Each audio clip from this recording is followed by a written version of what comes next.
praying that you'll be blessed this day. And so I want to jump in and begin with the praise break moment. It comes from an article that I read recently about a story that took place that's actual, a true, real life story. And I pray that it blesses you into a praise break. When the World Trade Center crumbled to the ground on that dreadful day of September 11, 2001, more than 3,000 people died. But a few of those who were buried beneath the rubble miraculously survived. They survived the toppling of those towers. Two of these individuals were Will Jimeno and John McLaughlin, a pair of Port Authority employees who responded to the attacks and were on the bottom floor when the South Tower began to fall. They raced to an elevator shaft and amazingly survived the 100-story collapse around them. But they were buried, dozens of feet down, in the midst of an array of rubble, trapped without water, breathing smoke-filled air. Both Will and John had little hope of survival. Yet as they lay there, pinned underneath a mountain of debris, something was stirring inside an accountant in Connecticut whom they had never met. His name is Dave Carnes. He spent 23 years active in the Marines. He was watching the scene play out on television just like the rest of us. But more than allowing it to merely trouble him, he went to his boss, told him he wouldn't be back for a while. Dave went to the barbershop, asked for a high and tight haircut, then stopped by his home, put on his military fatigues, hoping that the uniform would allow him access into the blocked off area surrounding Ground Zero.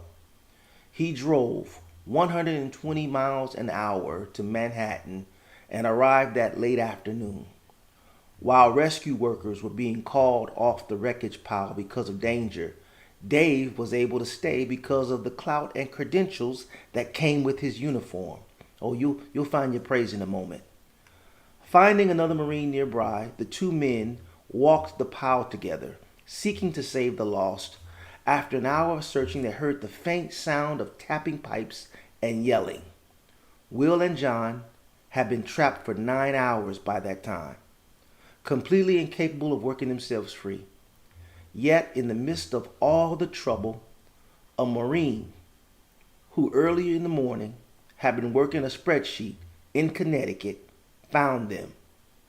Of the 20 people pulled from the heaped up remains of the World Trade Center, Will Jimeno and John McLaughlin were numbers 18 and 19.